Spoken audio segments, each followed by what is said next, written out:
That's my love. Parker को कभी उम्मीद नहीं थी कि वह एक 18 वर्षीय सुंदर युवती के साथ प्यार की चिंगारी महसूस करेगा।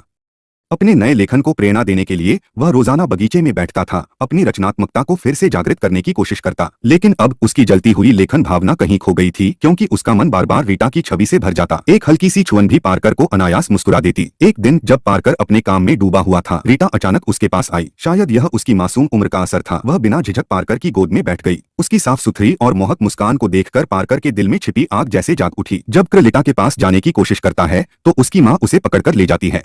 इसके बाद के दिनों में लिटा और भी बेलगाम हो जाती है। यहाँ तक कि नाश्ते में बेकन खत्म होने पर भी पार्कर को कोई परवाह नहीं होती, क्योंकि लिटा की उपस्थिति ने हैम्बर को पूरी तरह कमजोर कर दिया है। लिटा की माँ भी पार्कर की ओर आकर्षित होती है, लेकिन क्र के दिल पर उसकी माँ के प्यार का कोई असर नहीं पड़ता। ऐसा लगता है जैसे तीनों एक साथ बातचीत कर रहे हों, लेकिन पार्कर का ध्यान केवल लिटा पर होता है। यह स्थिति माँ में जलन पैदा कर देती है। वह गुस्से में लिटा के हाथ से गुड़िया छीनकर उसे फेंक देती है और उसे ऊपर जाकर सोने के लिए कहती है। लेकिन लिटा न तो ऊपर जाती है और न ही उसकी बात मानती है, अपनी बॉडी को जिद्दीपन से झटकते हुए, जबकि माँ पास में खड़ी होकर असहजता से टोक रही थी। माँ की यह कोशिश पार्कर की नजरों को रोकने में नाकाम रही। माँ को लगा कि यह ज्यादा दिन तक नहीं चलेगा और उन्होंने फौरन रीटा को शहर के बोर्डिंग स्कूल भेजने का फैसला कर लिया। रीटा के मन में अनिच्छा भरी हुई थी, फिर भी वह माँ की मर्जी के खिलाफ नहीं जा सकी। जब पार्कर को इस बात का पता चला तो वह खिड़की की तरफ दौड़ा ताकि रीटा की नजरों से सामना हो सके। जैसे ही रीटा ने पार्कर को देखा, वह उसकी तरफ दौड़ पड़ी। दौड़ की तेजी से उसकी सांसें थमने लगी। रीटा जैसे ही पार्कर की बाहों में पहुंची, वह उसकी बाहों में समा गई। एक अचानक उमड़ा हुआ भावनात्मक क्षण दिल में छा गया। क्रोधित होकर वह सीधे रीटा की अलमारी में घुस गया। टॉम के जाने के बाद माँ ने हैम्बर के प्रति अपने प्रेम को व्यक्त करने का अवसर पा लिया। उसने कहा, अगर मैं लौटने से पहले तुम यहाँ नहीं हो तो मैं समझूंगी कि तुम मुझे छोड़ चुके हो, लेकिन अगर मैं लौटने के बाद भी तुम्हें यहीं पाती हूँ तो मैं तुम्हारी जीवन संगिनी बनूंगी और हमेशा तुम्हारे साथ रहूंगी। रीटा के और करीब आने के लिए क्रिस ने भी अपनी माँ के प्रेम को स्वीकार कर लिया। कुछ समय बाद वे दोनों पति पत्नी बन गए और साथ रहने लगे। लेकिन शार्लेट के प्रेम को क्रिस कभी स्वीकार नहीं कर पाया। यहाँ तक कि जब वे एक ही बिस्तर पर सोते थे तब भी वह उसे दवा खिलाने के लिए मजबूर करता था। यह सुनिश्चित करने के बाद कि कोई प्रतिक्रिया नहीं हुई, वह सावधानी पूर्वक बिस्तर के किनारे लेट गई। उस दिन शार्लेट ने गलती से पार्कर का एक रहस्य जान लिया। मुझसे दूर रहो, मैं चिल्ला दूंगी, उसने खिड़की की ओर इशारा करते हुए कहा। मुझे छोड़ दो,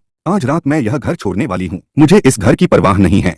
डायरी में शार्लेट के लिए तिरस्कार भरी बातें लिखी हुई थीं और रीटा के लिए प्यार और यादें भरी हुई थीं। यह पढ़कर शार्लेट ने फैसला किया कि वह रीटा को अपने साथ ले जाएगी। उसने अपनी भावनाओं को शांत करने के लिए 1982 का एक गिलास रेड वाइन उठाया। तभी फोन की घंटी बजी। फोन पर किसी ने कहा कि शार्लेट का एक गंभीर सड़क दुर्घटना में निधन हो गया है। जब पार्कर दुर्घटना स्थल पर पहुंचा तो उसने देखा कि शार्लेट जमीन पर पड़ी हुई थी और हिलडुल नहीं रही थी। बाहर से वह अपनी पूरी कोशिश कर रहा था कि वह दुखी और हताश लगे ताकि पुलिस को कोई शक न हो, लेकिन अंदर से उसका दिल पहले ही कहीं और उड़ चुका था। उस दिन वह रीटा के स्कूल गया। लंबे समय के बाद रीटा को देखकर वह बहुत खुश हुआ, लेकिन जब रीटा ने अपनी माँ के बारे में पूछा तो पार्कर ने झूठ बोलते हुए कहा, माता पिता बीमार होने के कारण अस्पताल में भर्ती थे।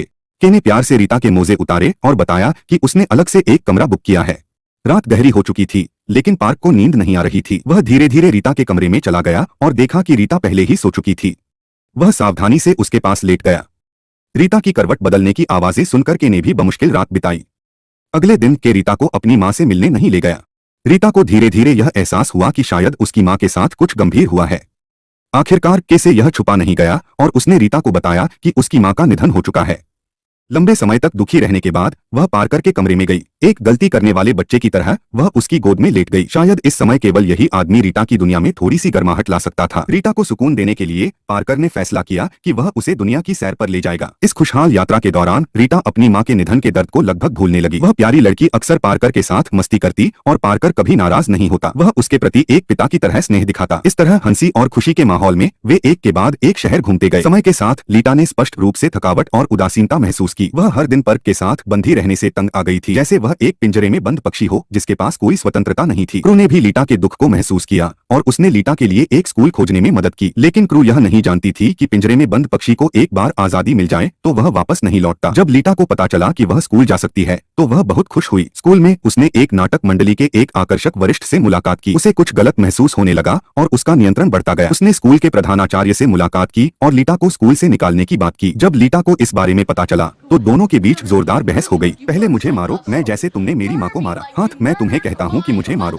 हाथ मैं तुम्हें कहता हूँ कि मुझे मारो। जब पैकर ने रीटा को पाया तो देखा कि वह एक अजनबी के साथ खुशी से फोन पर बात कर रही थी। पैकर के सवाल करने पर रीटा ने हल्के फुल्के अंदाज में समझाया कि वह केवल स्कूल का एक दोस्त है। पैकर ने ज्यादा नहीं सोचा, लेकिन वह यह नहीं जानता था कि एक बार दूरी पैदा हो जाए तो उसे फिर से पाटना असंभव हो जाता है। रीटा को अपने पास रखने के लिए पैकर ने एक लंबा रास्ता फिर से प्लान किया। रास्ते में पैकर ने देखा कि एक सफेद कार उनके पीछे आ रही है। घुमावदार रास्ते पर उस कार को पीछे छोड़ने के बाद जब वे ईंधन भरवा रहे थे तो पार्कर ने देखा कि रीटा एक अजनबी आदमी से बात कर रही थी। जब पार्कर वहां पहुंचा तो वह अजनबी गायब हो गया। ईर्ष्या और शक से भरे पार्कर ने एक बार फिर रीटा को थप्पड़ मारा। समय के साथ पार्कर का प्यार धीरे धीरे विकृत होता गया। अब तो वह रीटा को बाहर जाने से भी रोकने लगा और उसे कमरे में बंद कर देता था। एक दिन जब पार्कर फल खरीदकर घर लौटा तो उसने एक अविश्वसनीय दृश्य देखा। रीटा अस्तव्यस्त कपड़ों में बैठी थी। यह दृश्य पार्कर के लिए बेहद चौंकाने वाला था। इस वर्जित प्रेम ने पार्कर को अंदर तक झकझोर दिया। उसने रीटा से सवाल किया कि वह शख्स कौन था, लेकिन रीटा ने कुछ नहीं कहा। अपने जुनून और गुस्से के चलते पार्कर ने लंबी यात्रा के कारण रीटा को सर्दी लग गई। पार्क ने रीटा को अस्पताल पहुंचाया। अगले दिन जब पार्क रीटा से मिलने अस्पताल पहुंचा तो स्टाफ ने बताया कि उसे उसके चाचा लेकर चले गए हैं। पार्क यह अच्छी तरह जानता था कि रीटा का कोई चाचा नहीं है। यह सुनकर वह गुस्से में आकर डॉक्टर से झगड़ने लगा। इस तरह रीटा अचानक पार्क की दुनिया से गायब हो गई।